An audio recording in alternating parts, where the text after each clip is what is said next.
The following is a presentation of the Treasure Island Baseball Network. The calendar may say it's winter, but it's always a good time to be focusing on the boys of summer. From the stars who make the plays on the diamond to the ones who make the decisions in the front office, let's bring you inside your hometown nine with Inside Twins. Inside Twins is sponsored by Killebrew Root Beer, locally owned and operated. It's how memories are created and legends are made. Well, hello, everybody, and welcome to Inside Twins. Mark Janowski in our network studios. Thank you very much for joining us today. A busy stretch last week with Caravan, Diamond Wards, and Twins Fest. That's all in the rearview mirror.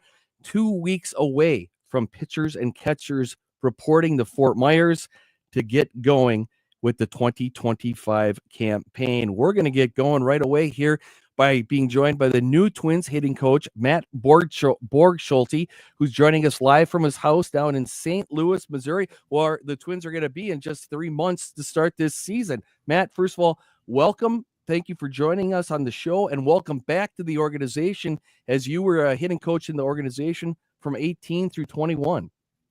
Yeah.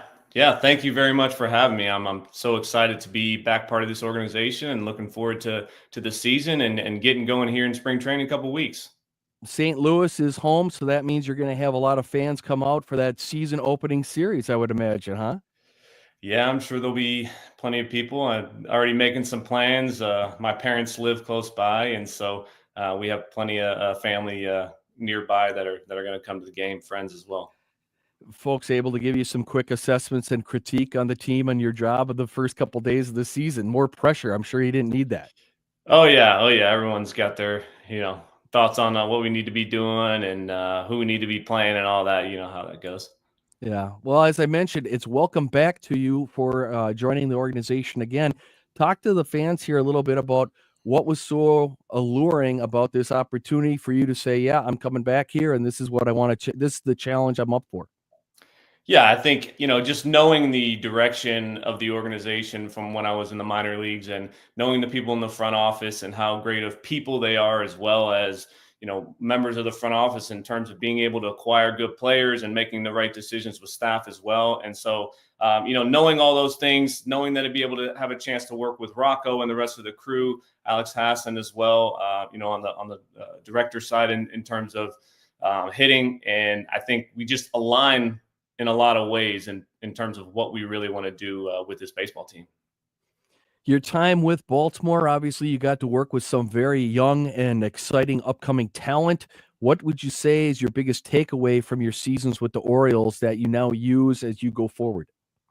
Yeah, I think the opportunity to work with a ton of young players, prospects, top guys that, came through the draft and kind of some guys developed a little bit better than what people thought. Some guys did exactly what, everyone thought. And having that high of a profile, as you're a young player is something that's really challenging to deal with. And then getting to the major leagues, almost every single player is going to struggle a little bit at some point when they get to even the best players struggle when they get to the major leagues. So learning how to help players through that, make the necessary adjustments, because there's always going to be adjustment that needs to be made, whether it's your first time making it to the major leagues or whether it's your 10th year.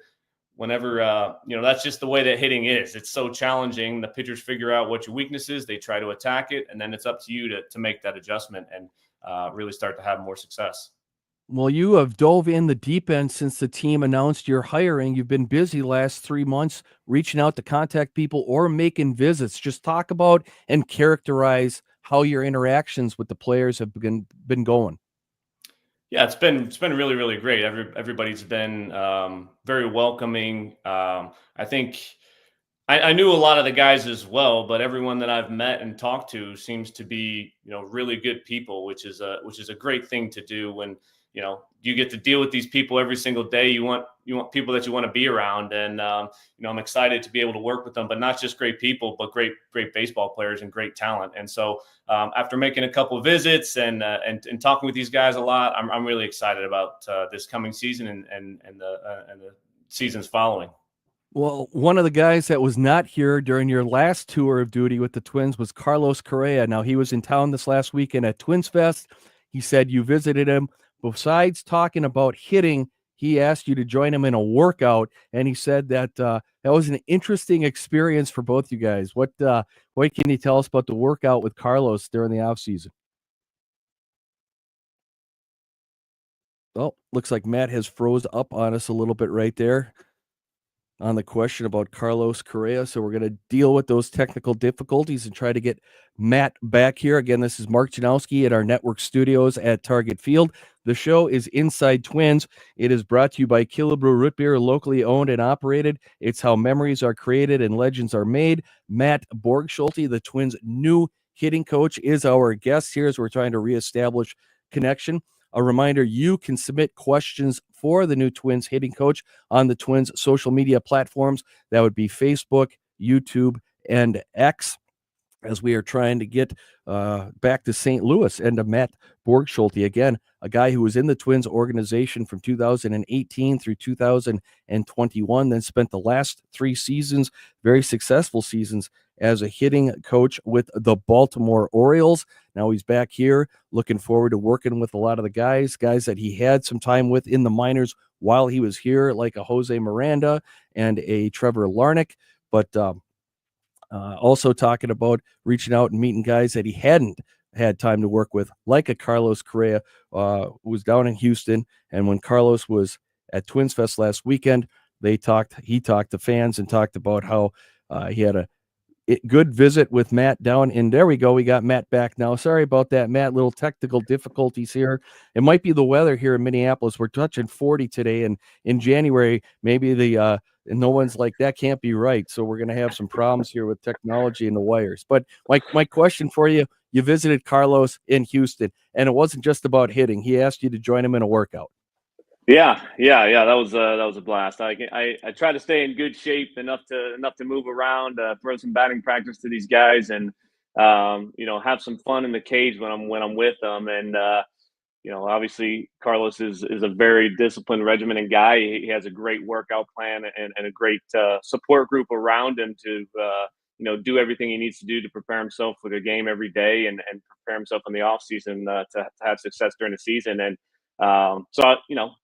got in there with him a little bit. I wasn't able to get through the whole thing. This is a tough workout here, as you guys can imagine. This guy's in great shape. So I didn't want to blow out my hamstring a little bit before spring training and be on the IL. So I might have skipped just a couple reps at the very end. Well, you're talking about the differences between when you work with younger players or veterans like that, like a Carlos Correa is. At this stage of your career, when you get a chance to work with a veteran in a new environment, are you also not just saying, how can I help him, but how can that person, if not help you, at least make you look or consider things a little bit differently and add to your whole toolbox? No question about it. No question about it. I mean, I think whether it's a young player or a veteran player, there's always something to learn from that player because everyone has a little bit different experiences within the game. And there's so many different ways to do this thing in terms of hitting. And that's what I try to pride myself on is I don't know everything. And, there's no absolutes in hitting. So learning how each guy works and learning, what works for him, that might work for somebody else, but it also might not. So finding what works for each guy, but also being able to take little bits from each person to kind of help build my profile for the next challenge that comes. Talk hitting philosophy a little bit. There's so many resources and tools available now to you. How do you almost, disseminate or discriminate? What do you want to pass on to your players? Because we hear a lot about headspace and we don't want to have sensory overload on guys. So how do you balance what you would like to use and what you leave on the sideline? Yeah, I think for me, it just starts with the main goal in mind, and whether that's the main goal as the offense or whether that's the main goal as that specific player. A main goal of offense is to score runs, right? So we try to use all these different numbers to help us figure out, how we can do a better job of scoring runs. And for every guy, it's going to be a little bit different, but in general, we want to be able to have a team approach where whatever that situation calls for, we're able to execute that. So situational hitting is something that's very challenging. It's very difficult to execute, but that's what the best teams do. And that's something that we're going to try to pride ourselves on this year. We're going to work a lot on in practice and make sure that we're prepared for every situation. And we want to try to prepare ourselves better than everyone else. And I think that's what allows you to be really good. Yeah, situational hitting is something that Rocco Baldelli has stressed and looked at a little bit going back to the end of last year and even just last week here when he was on the show. Is that something as simple as saying in situations it's not about a swing, it is about hitting, and there is a distinct difference between those two. I think sometimes people just think it's all one and the same. That's not the case.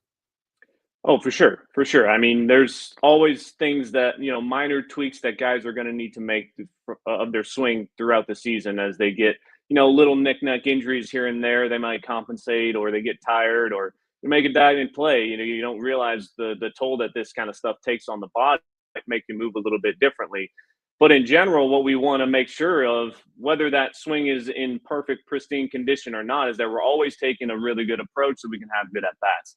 The better at bats that we have, the more pressure that we put on the pitcher, and then that's when the runs start to come. The more pressure we put on the pitcher, we're able to get into that bullpen a little bit earlier. Now we're facing and not facing the back end guys as much, and we're able to do a little bit more damage off those guys. Although, as you've seen, there's not very many pitchers in the league right now that you're just running up there to face. Everyone seems to be throwing 97, 100, or if not, they throw from a funky angle with good movement and very good command. So the game is as challenging as it is to hit now as maybe ever. That they've made some great strides in the pitching departments and being able to nail down very good techniques and how to attack each guy and how to execute that. And that's what we're trying to combat. Is we're trying to make ourselves matchup proof and cover some of those holes and make sure that we're doing everything that we can to squeeze out every single run. And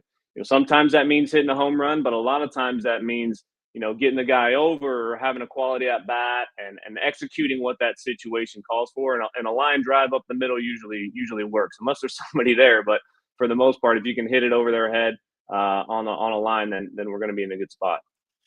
Well, one of the unique challenges I think you have before you is trying to get some of the Twins' younger players to unlock their potential that you did unlock and you saw when you had a chance to work with them here 4 or 5 years ago. First one I want to talk to you about is Jose Miranda. Now, Jose Miranda had that stretch this year where he tied a record with a hit in 12 straight at-bats, which was incredible. Since that point, though, he ended the year on a slump. No homers, only 7 RBIs over his final 171 at-bats. Now, you had great success with him in the minor league, especially St. Paul in 21. When you get a chance to work with Jose, how much of it is remembering what you did with him in the past, and then how much of is it now finding out where he's at, and you have to almost rebuild him from where he's at? I think it's a little bit of a combination of both. I mean, the talent that Jose has at the plate is pretty special. The ability to put the ball in play, make contact with a bunch of different types of pitches, and hit a line drive basically whenever he wants to.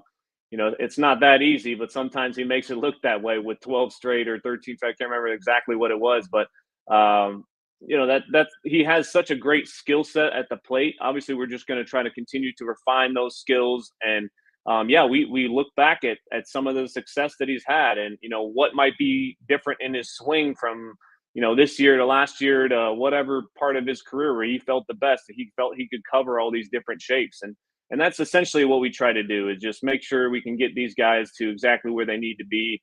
And it's not always easy, but these guys put in the work. And knowing Jose, he wants to be very, very good, and that's all I can ask for, is a player that's willing to put in the work. And I have no doubt that he's going to put the work in that's needed to have another great year. Another one of the Twins' younger players to talk about right now, Trevor Larnach in 2019 down in Fort Myers when you were working with him. He leads the league in hitting down there. What is it about the lefty that is very alluring to you? Yeah, he's made some great adjustments throughout the last couple of years. Guy's got a lot of power. He's also able to have a very mature approach for a young hitter, and he's had that ever since I had him in Fort Myers there in A-ball. And just watching the way he takes the at bat, that's the kind of thing that you want, is a quality at bat every single time. And he happens to make solid contact, it's going to end up in a good spot. But he's done a great job making adjustments to the league, cutting down some of his swing and miss, putting a little bit more balls in play, understanding the importance of being able to kind of hit the ball wherever you want to, and that allows you to execute in different scenarios. Well, I know he's excited to have the chance to work with you again. He told us last week during Twins Fest, you're more of an old school hitting coach. When you hear that, how do you process that? Is that like a badge of honor for you, or are you just intrigued by those comments? Yeah, I don't know. I think I don't know whether it's old school or new school. I feel like I've been lucky to be around a lot of smart coaches that have taught a lot of really good hitters, and had the chance to learn from and work with some great young hitters. And I think I try to take a little bit of everything and kind of put it together to find out. And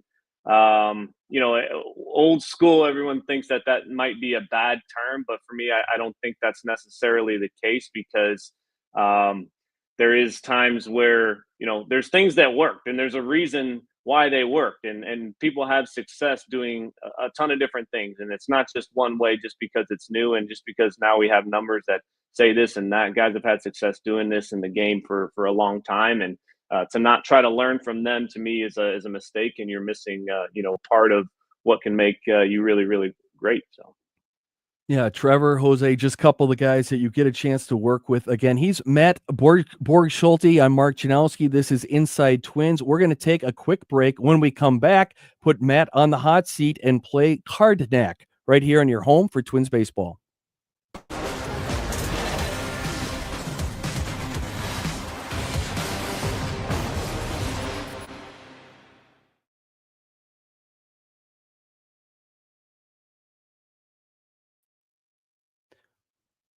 Welcome back to Inside Twins, brought to you by Killebrew Root Beer, locally owned and operated. It's how memories are created and legends are made. Mark Janowski battling a little bit of a cold this week here in our network studios. It's time for Card Neck as we welcome in the new Twins hitting coach again, Matt Borgschulte. Matt, I apologize again. This is my cold that I'm battling also. Matt, we're going to play Card Neck. So here's how we do it. We're going to put up a back of a baseball card. We're going to reveal some stats or facts from said player, and you take a guess at who it is. Are you ready to play? All right, let's do it. All right. Our first card here. Let's see. We're going to dive right in and see how well you know guys by their numbers and stats. Here's a guy you just had and worked with in 3 seasons in Baltimore. Very consistent with just 1 triple a year in each of the last 3 campaigns. Do you have any guesses yet? Oh,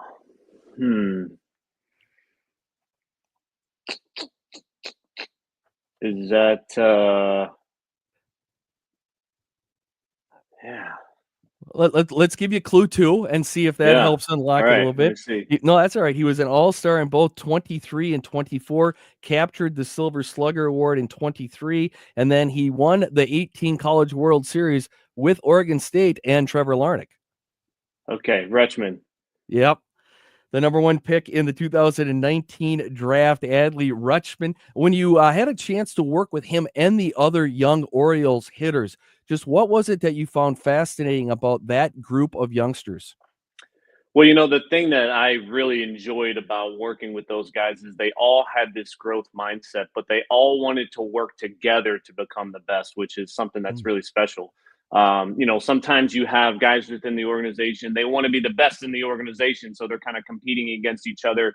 That could come off as a negative way, but these guys were competing with each other to try to be the best in their field. So it was a very, very good culture there that they were able to create. And that's something you hopefully see here with some of the young guys now with the Twins, right? No question about it. All right, let's move on to card 2. Our first one, well, we saw the guy was pretty big. Well, this guy is too, checking in at 6'3". He actually played shortstop in college and was drafted as a third baseman when he went in the 13th round of the 99 draft. Any guesses yet, Matt? Born in Dominican Republic. How about if I tell you the nickname The Machine? Okay. Albert Pujols. It is Albert Pujols, indeed, the man from 2005 through 2009 when he set career highs with 49 homers, 137 ribbies in 2006. Oddly enough, a season where he did not win the MVP award. He finished second to Ryan Howard, but he won the MVP award in 05, 08, 09. A guy that you grew up really migrated towards in terms of guys you watched. Is that correct? Oh, no question about it. I mean, this guy is one of the best hitters of all time and just the epitome of consistency in several years in St. Louis. And yeah, what a fun guy to watch hit. Was there anything he did that you actually eventually were amazed by, or it was just he was so constant and so consistent with everything that you expected it? Yeah, I mean, just some of the games in the playoffs and some of the at bats that he took, it's very exciting to watch him. But getting the chance to meet and talk with him, and I'd love to kind of pick his brain even more. But always trying to learn from some of these great stars. Yeah, great indeed. He will definitely be a first ballot Hall of Famer coming up here in 2028. Okay, our third and final card. Let's throw it up there. Our third card, another big guy, 6'2", a native of St. Louis, Missouri. Native of St. Louis, 6'2", graduated. Let's see. Okay. Let's give you clue number 2. This guy had a huge senior campaign in college, setting school records, single season records, driving in 60, 125 total bases. Sounds very familiar. Yeah. How Those familiar? my numbers. Those would indeed be your numbers. Yep. A year prior to that, you made 5 appearances out of the bullpen, and the stats from your final 2 years as a member of the Drury University Panthers. Look at that. I appreciate the fact you drew 49 walks also in your career there. Talk a little bit about not just college, but who from that era and growing up did you draw? Do you take inspiration from to help you guide you with what you wanted to do in baseball?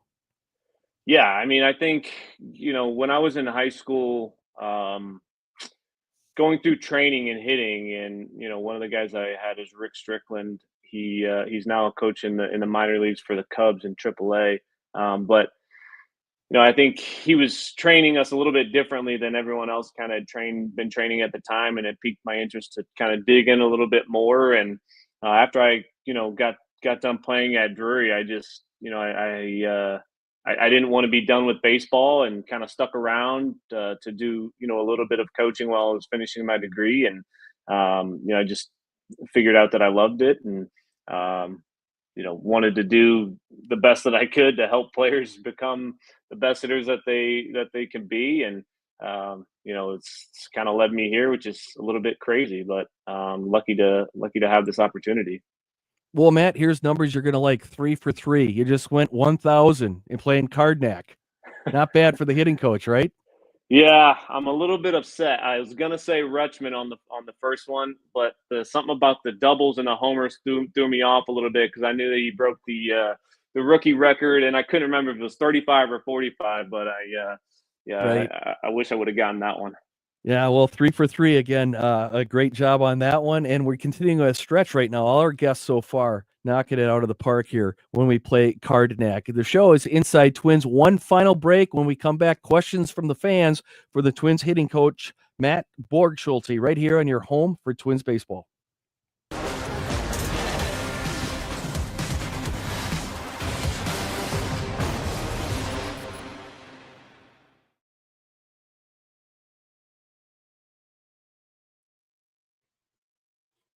Inside Twins brought to you by Killebrew Root Beer, locally owned and operated. How memories are created and legends are made. Our third and final segment here on the show with Twins hitting coach Matt Borgschulte. Matt, I want to talk. I get the first question before we turn it over to the fans. And my first question is, you're not the only new member of the hitting team this year. We got Trevor Amicone and then Raiden Sierra are part of your staff. How do you see the delineation of responsibilities and you three working together? Yeah, I think that's the most important part is that we're all working together. We are fortunate to get Trevor from the New York Yankees. He was in AAA with them for last couple years, and it comes with very good regard throughout the league of people that I know, and he's been great so far. Getting to work with them and talk with him, and having conversations with the players, and he's been able to hop out and make a couple of visits as well. So that's been great. And then Raiden coming from within the organization, also having a Spanish speaking background, being able to relate to those players even better. I think we have a really good staff, and I'm thrilled about this coming season and years to come. Have you guys been able to be together at all so far in the off season, or have all conversations just been phone or virtual? It's been phone or virtual with Ray, but with Trevor, I was able to talk to him throughout the interview process, and so we were able to meet in person. But other than that, it's mostly been over the phone. But I knew Ray from when I was with the Twins earlier, so Right. knew the kind of person that we were hiring, so made it a little bit easier. Awesome. The three of you, a good group of guys that you get to work with this year with the Twins. Let's dive into the questions from the fans. Our first one from David Brown. He wants to know, how does Edouard Julien rule again? I think a lot of fans are curious about that and would like to see that come to fruition. Yeah, that was one of the visits that I was able to make. Went up to Quebec City there. Don't see too many baseball players come out of that part of the country, but what a beautiful area up there. Making the visit there is pretty cool. Everything was in French, which kind of threw me off a little bit. But for Edward, we just we're trying to take it back to the basics of what really makes him successful, and that's being able to adjust to a bunch of different pitch types. So making sure that his bat path is matching the plane of the pitch, that he has the adjustability to be able to attack a bunch of different pitches and stay on off speed a little bit longer, and making sure that he's doing nothing but hitting line drives. He has such a great stroke to left center field, but also being able to cover the shapes that are moving inside as well. And yeah, that's kind of the main focus with him. He's done a great job kind of relaxing his upper body a little bit, allowing himself to move a little bit better, and thrilled with the progress that he's made so far. So hopefully we can get him into camp and keep him rolling. Now, when you were up there, how long did you stay in Canada? 2 days. 2 days with them? Yep. Yep. All right, oui. That's about the extent of my French right now, but so good to hear that you got up there north of the border to work with Eddie. Our second question here from the fans, Paul would like to know: you see the Twins doing differently offensively this season compared to the last couple seasons? Yeah, I mean, I can't get. I wasn't behind the curtain as much, the past couple of years to know exactly what the process was like. But one of the things that I'd like to try to implement is just this 1 through 9 mentality that there's going to be pressure on the pitcher, no matter what part of the lineup that they're in, and we're not going to give any at bats away. We're going to make sure that we execute the situations that need to be executed, and you can't always control that. You can't always do that, but as long as we have our goals in the right spot, we hope that the chips will fall the way that we want to, throughout the season. And it's always challenging for you and players because it's such a results-based business and a results-based section that we're talking about. So you can have an approach, and people maybe don't see that, but they see 2 for 5 or 2 for 7 with runners in scoring position. And it's hard to actually decipher and say, well, yeah, we want that to change. What you're seeing isn't. That doesn't mean what behind the scenes is happening hasn't changed. So I know that's a tough one that you have to always navigate. No question, no question. I mean, I think when you're talking about that aspect of it, the most challenging part is, we want to be tough in the batter's box, and that means with 2 strikes, we're not giving in and worrying, trying to hit a home run every single swing, or trying to hit a ball to the pull side every single swing and coming off the ball. Sometimes that's challenging, as a fan, because whenever you swing and miss, it looks like you're trying to hit a home run, even though it's not that easy. It's a lot harder than it looks on TV. And when you get a chance, and I love doing this in spring training, when I get a chance to stand right behind the plate with a net, and then it just really blows my mind what these guys do every single day, with the type of pitching that's happening. Once you see it up and close and personal, right behind the catcher, you're like, blown away by the way the ball is able to move and how fast it actually comes in there. Yeah, just one of the advantages of having that time and the ability to do things like that down in Fort Myers in spring training. All right, time for one more question from the fans. Benjamin, what are some of the unexpected or lesser known hitters that you model your approach off of, both as a player and a coach?